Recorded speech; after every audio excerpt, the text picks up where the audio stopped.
Welcome to the deep dive, where we take these complex ideas, ancient wisdom, and try to apply them to our modern friction points. Right, to distill them down. Exactly, to find the insights you need to navigate life with, a bit more clarity. And today, our topic is, well, it's intensely relevant.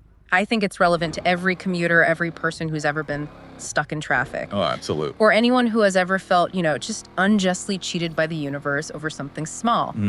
We are looking for the absolute shortcut to managing that immediate, hot-blooded, just volcanic frustration that comes when things go wrong, especially when those things are totally outside of our control.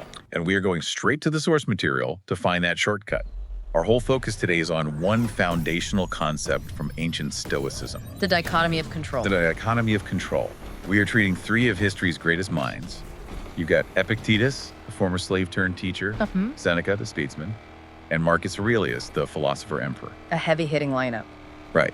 But we're not treating them like dusty historical figures. There are expert witnesses. They're weighing in on a ubiquitous modern drama that tests our emotional resilience every single day. The mission, then, is to extract their practical wisdom. Yes. We want that instantaneous emotional relief when we're faced with some inconvenience. Exactly. And what better crucible, what better modern battlefield for this wisdom than the parking lot? The parking lot, it's perfect. We all know this specific scenario. You're already running a few minutes behind, you've got an important appointment, maybe you're carrying heavy bags, and you've been circling this huge parking structure for what feels like an eternity.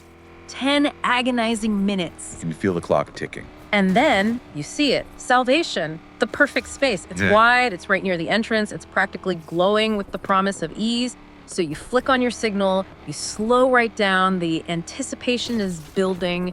You're already mentally calculating the steps to the door.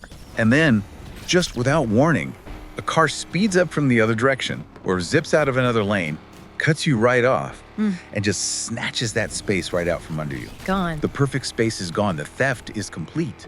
And this is where the magic happens. Or, the emotional explosion, the immediate physical reaction is just, it's volcanic. It's totally involuntary. Yeah, heart starts pounding. Your heart pounds, adrenaline spikes. You feel this surge of just irrational heat and anger.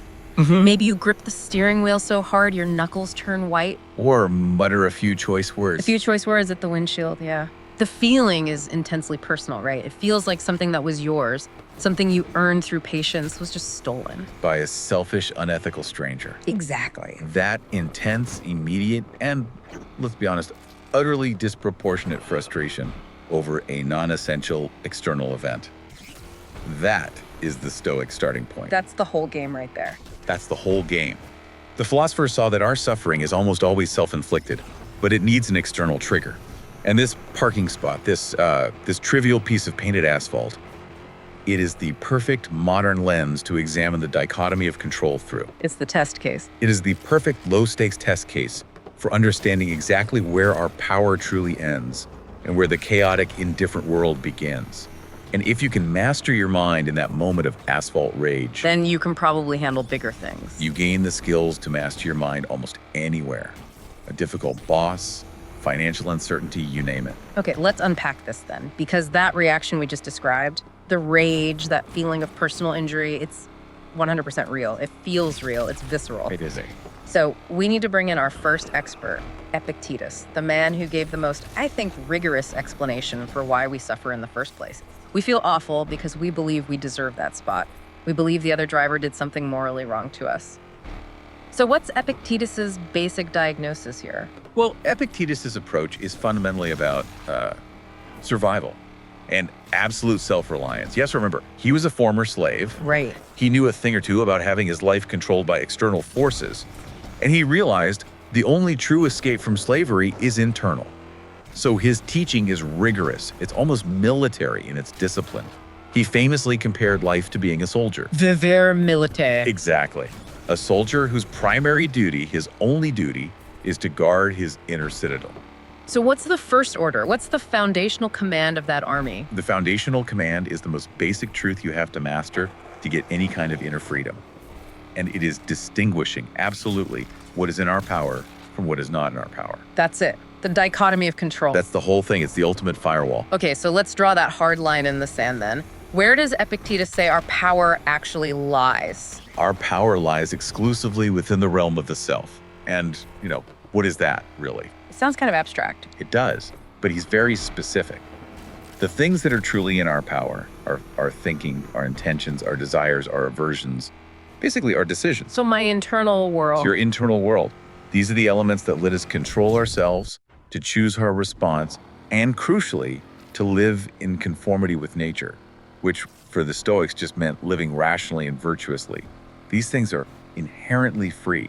No one can touch them. And everything else, the vast, messy 99% of reality. Falls outside that circle of control. Completely. Completely. Not in our power are all the elements that make up our environment. He listed the classic examples: wealth, health, reputation, social prestige. The big one. The big ones. The political power of nations, the lives of those we love, and death itself. These things are indifferent, which is a key Stoic term. It means they don't affect your moral character. Okay, so connecting this back to the parking lot. The classification becomes brutally clear. The availability of that spot, the weather outside, design of the parking lot itself, the number of other cars, The skill or the rudeness of the other driver. the time it takes you to find another space. All of it. It's all external. All of it belongs squarely in the not in our power column. Epictetus would say that the moment you invest your peace of mind or your sense of justice into getting that spot, you have already guaranteed you will suffer. Because you're trying to command the indifferent universe. You're trying to control what can't be controlled. That distinction alone, just intellectually understanding it, that the spot belongs in the not in our power column, that should theoretically just deflate the frustration instantly. But like we said, it doesn't always. The emotion hits first. It's like a flash flood. Why? Because the event itself isn't what provokes us. We are so highly trained, socially, to react automatically. Epictetus spent enormous effort trying to teach his students that suffering comes from our judgment or our opinion about the event. Not the event itself. Not the event itself. He put it with his trademark bluntness, and this is a quote everyone needs to just engrave in their memory. He said, "It is not he who gives abuse or blows who affronts, but the view we take of these things is insulting." That is a profound distinction, but it's a hard one to swallow when you feel genuinely slighted. I mean, the driver was rude. They did cut me off. But Epictetus forces you, in that moment, to deconstruct the event. Yeah. The external reality is neutral. A car moved from point A to point B. It occupied a specific space. That's all that happened. That's it. The driver's motives, unknown, and more importantly, irrelevant to your character. Your internal opinion is what converts that neutral event, a car moving, into an insult, an affront, a personal theft. You're the one who added the narrative of injustice. So the feeling of being cut off isn't the problem. The problem is my immediate non-rational judgment that this maneuver is an insult to my time, my worth, my priority. I assigned a moral value to a convenient patch of concrete. You nailed it. Epictetus says that when therefore anyone provokes you, be assured that it is your own opinion which provokes you. You are suffering because you have attached a harmful moral judgment to an external, indifferent event. And you've permitted it to harm you. You have permitted it. Yeah. You let the tail wag the dog. Think of it this way. If a monkey stole your parking spot, would you be angry? No, I'd be confused, maybe, I don't know, amused. The monkey isn't capable of moral malice. Exactly. The action is the same. The spot is gone. Your reaction changes based entirely on the opinion you attach to the actor. So if we treat the external world, the traffic, the weather, the other driver, as just morally neutral forces of nature like a monkey, our anger it evaporates. Our mistake is supposing that external things, like a perfect, close parking spot, are inherently good. And when we're disappointed, we feel we have to reproach and blame their authors, whether that's the driver or fate or even the structure of society. Okay, I can hear a listener pushing back right now, though. They'd be saying, but if I don't get angry at injustice, aren't I just being passive? Doesn't Stoicism just want me to roll over and let people take advantage of me? That's an excellent challenge. It really goes to the heart of the misunderstanding. Stoicism is not about passivity. Not at all. It's about strategic engagement. Okay. Epictetus would tell you that the only thing you have a duty to defend is your own reason and your character. Being cut off is inconvenient, sure, but it is not an attack on your character. But allowing myself to spiral into rage. That is an attack on your character because you are willingly handing control of your internal state, your most precious possession over to the rudeness of a total stranger. So we hand over the keys to our peace of mind to a stranger in an SUV, and then we blame the universe for our ruined day. Precisely. Epictetus states that another cannot hurt you unless you please. You will then be hurt when you consent to be hurt. We consent to the harm. We consent. Our rage is self-inflicted consent to be emotionally damaged by an external action that has no bearing whatsoever on our true worth. The philosophical apprentice's job, then, is to live in the world as if they did not live in it, Meaning? controlling the self, and by doing that, achieving inner freedom and independence from all these external dependencies. Right. That's the why. We suffer because we confuse our preferences with moral necessities. Okay, the why is crystal clear. The spot is an indifferent external. My reaction is a controllable internal. But knowing that distinction doesn't stop that adrenaline rush in the moment. Right. It's not a light switch. No, Epictetus gives us the law, but we need practical techniques to enforce that law when the engine is revving and the heat is rising. And that sounds like a job for Seneca, the great strategist. Yes, if Epictetus is the tough drill sergeant laying down the absolute law of the dichotomy, Seneca is the strategist who advises daily, dynamic exercises for the soul. Practical exercises. Very practical. Seneca understands that the mind defaults to irrationality, especially under stress, so he instructs us to be proactive. He tells us to anticipate misfortune. The premeditatio malorum. That's the one. To toughen the soul beforehand. It's mental rehearsal. So I should be practicing losing the spot or hitting traffic or spilling my coffee before I even leave the house. Absolutely. Seneca advises tugging the soul beforehand for occasions of greater stress. Think of it like a soldier performing maneuvers in peacetime, not because they enjoy imagining war, But so they're ready. so that when war inevitably comes, the reaction is trained and automatic, not panicked and emotional. When you head to the meeting, you should already anticipate that the lot will be full, the spot you want will be taken, or that traffic will be challenging. Okay, but how does that mental rehearsal help practically? Doesn't that just make me a pessimist, always expecting the worst? That's the key distinction. Pessimism causes anxiety. Stoic anticipation mitigates surprise. When the spot is taken, your reaction isn't, oh, this terrible thing happened to me. Instead, it's, yes, this is precisely the scenario I reviewed 5 minutes ago. Move to plan B. You strip the event of its power to surprise and shock you. You fortify the soul against what he calls fortune's violence. The expected setback loses its sting. But Seneca famously advises us to mentally rehearse much bigger things, doesn't he? Death, poverty, exile. That seems, drastically disproportionate for just a missed parking spot. It's all about scaling and perspective. That's the genius of the practice.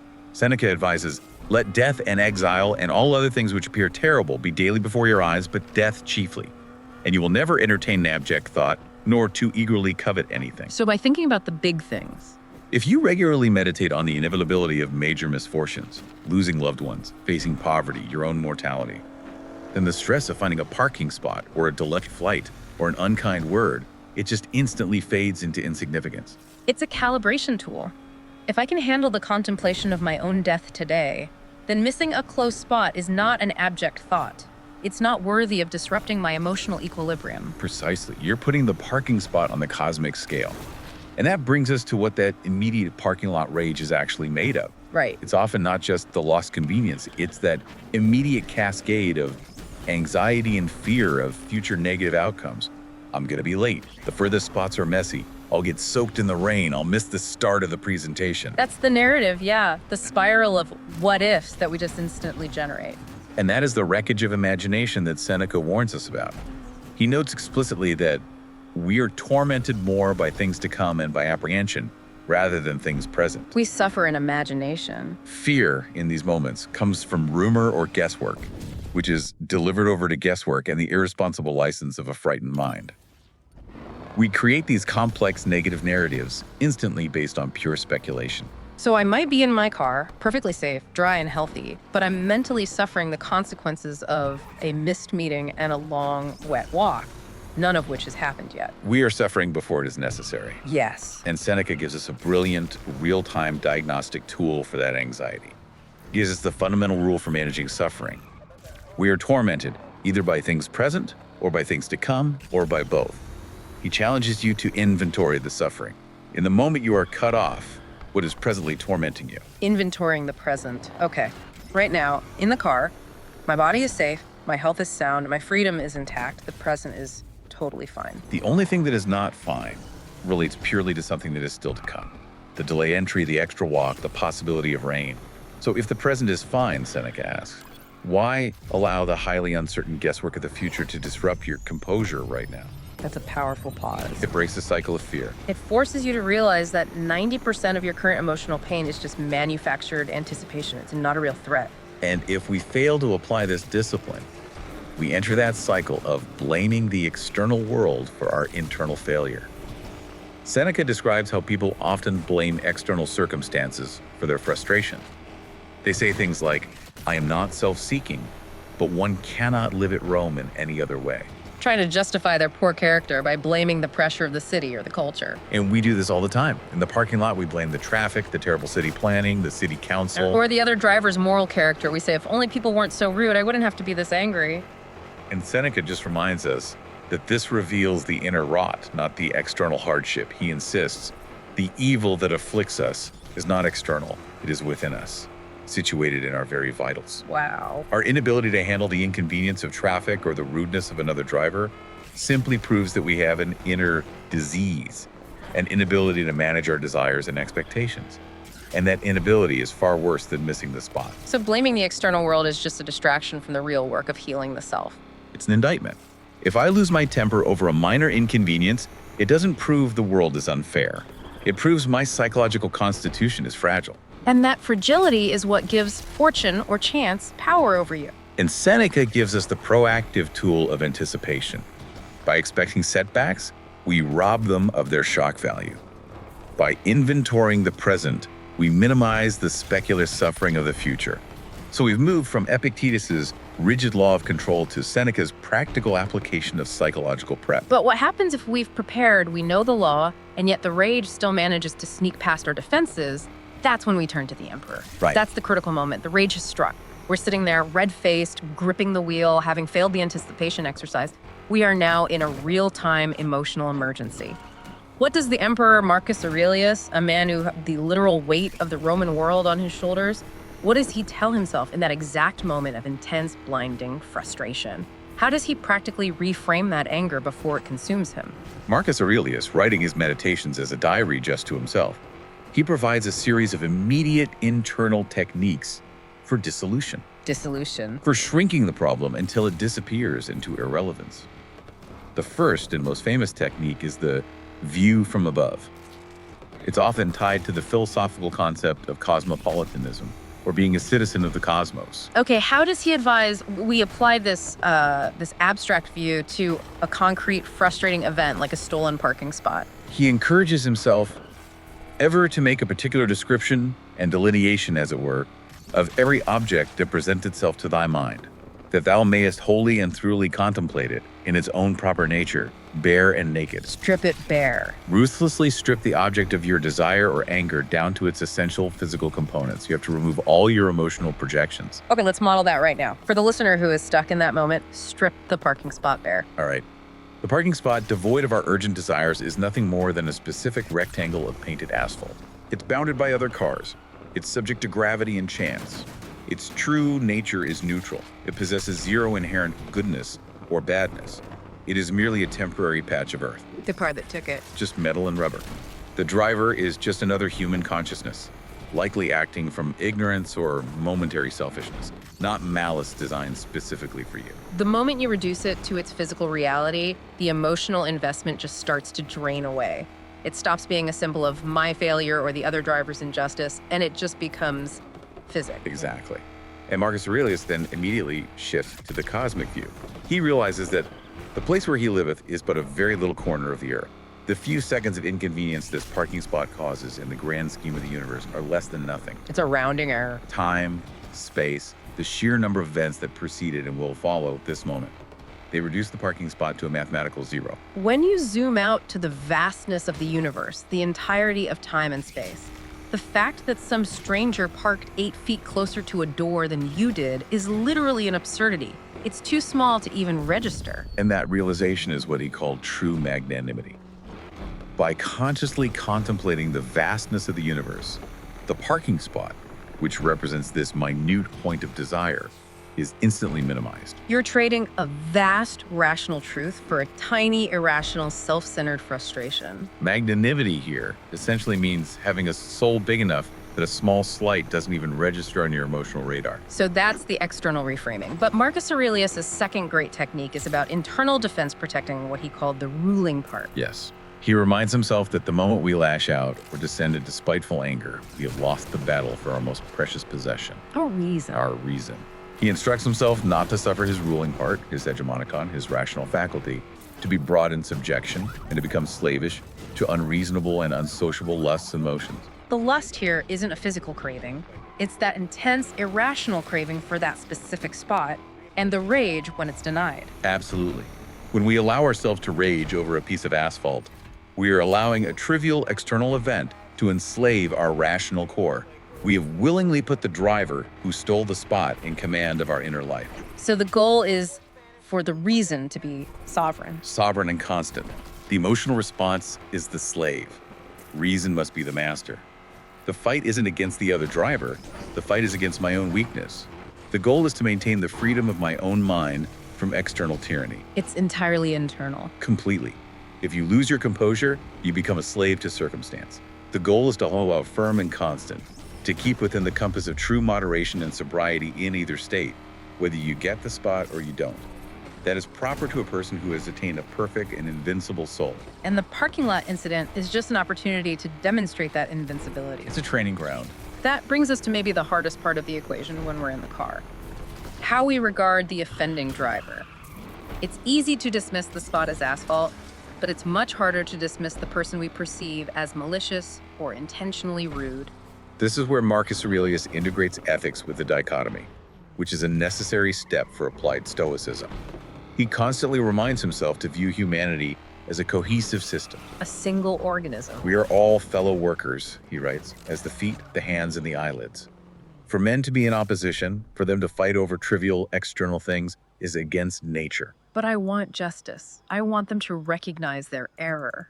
Your desire for justice is reasonable, but your method of achieving it through self-inflicted anger is irrational.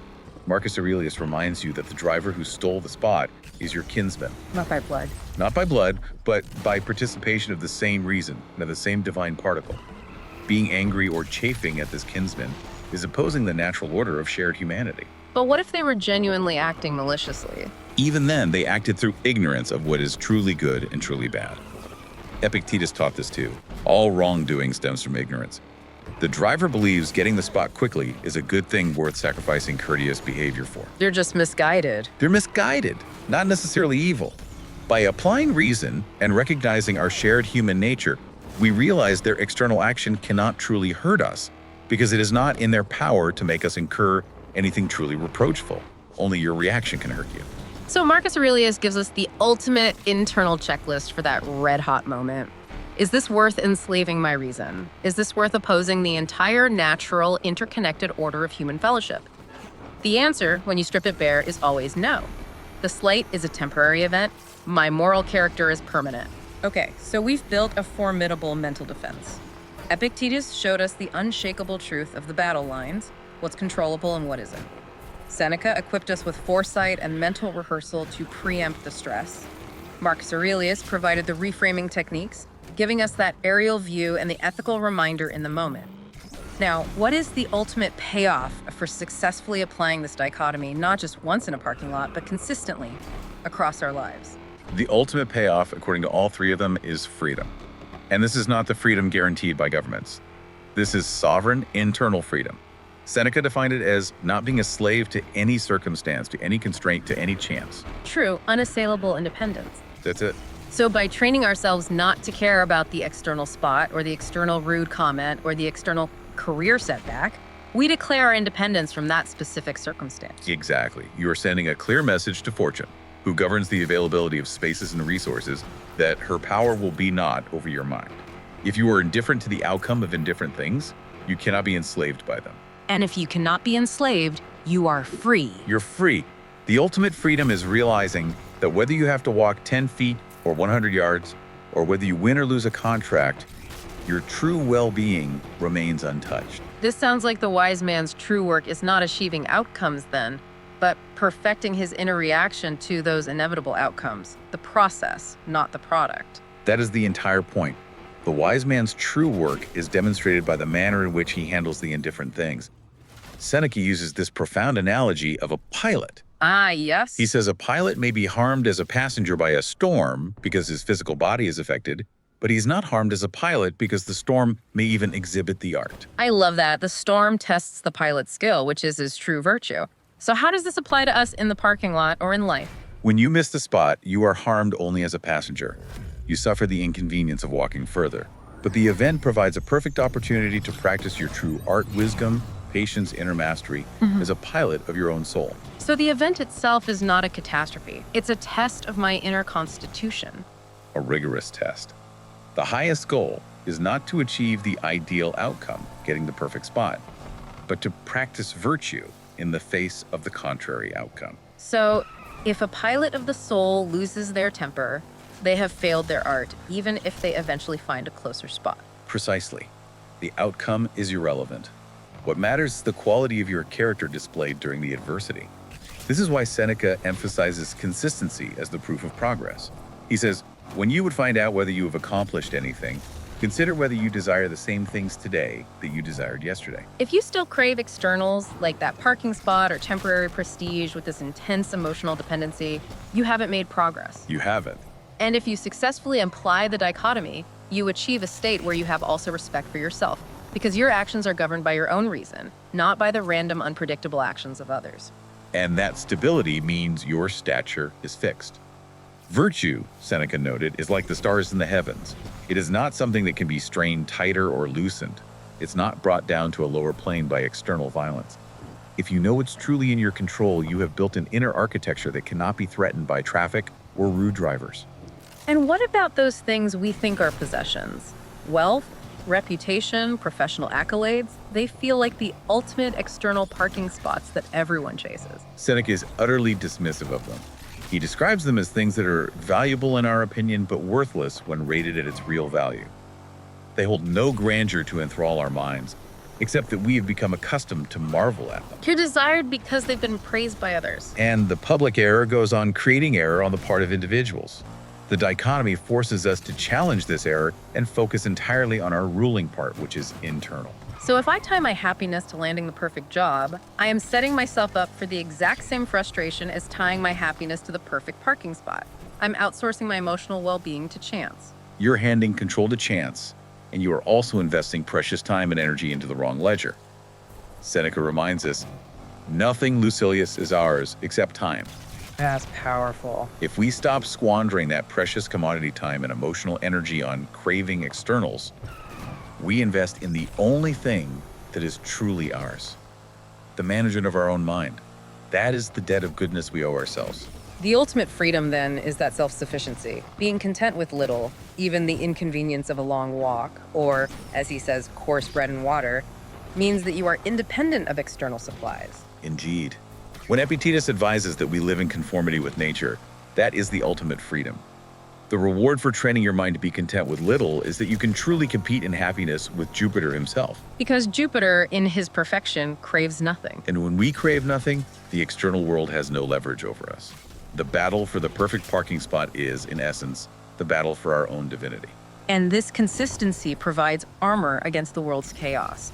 It means you're not constantly being surprised or caught off guard by the daily stumbles and collisions that are just inevitable on life's rugged journey. As Seneca put it, complaining about being spattered in the street or getting befouled in the mud is nonsensical, because life is not a dainty business. You're going to slip. You're going to slip, collide, fall, and become weary. Recognizing this unavoidable program of life and anticipating its inconveniences is itself a profound source of peace and stability. So the ultimate warning, combining all three masters, applies here. If we make externals the source of our joy, we risk standing amid vast loneliness when circumstances inevitably fail. That's right. If the close parking spot is the source of your temporary joy, when that spot is gone, so is your joy. You should look only toward the true good and rejoice only in that which comes from your own store. Which is your character, your reason, and your self-mastery. Your own store. This deep dive has provided a complete philosophical toolkit. The parking lot is a battlefield. Epictetus showed us the unshakable battle lines, telling us what is and isn't our jurisdiction. Seneca equipped us with foresight and mental rehearsal to preempt the stress. And Marcus Aurelius gave us the aerial cosmic view to apply right in the moment of friction, urging us to protect the sovereignty of our own reason. And the final word from the masters is that knowledge must be applied and tested. It is not enough to simply understand the difference between what's in your power and what is not. You have to live it. You have to live it. You have to test your pilot skills in every microstorm of daily life. So we know the difference. The question now is entirely on application. What non-essential external parking spot, whether it's immediate traffic flow, wealth, reputation, or the approval of others, are you still giving power over your emotions today? Remember Seneca's ultimate truth regarding practice. He is not happy who only knows them, but he who does them. The time for theoretical study is over. The time for combat with your own inner reactions has arrived. You now have the map. Go forth and choose your inner freedom. That's the deep dive. Apply this knowledge, and we'll see you next time.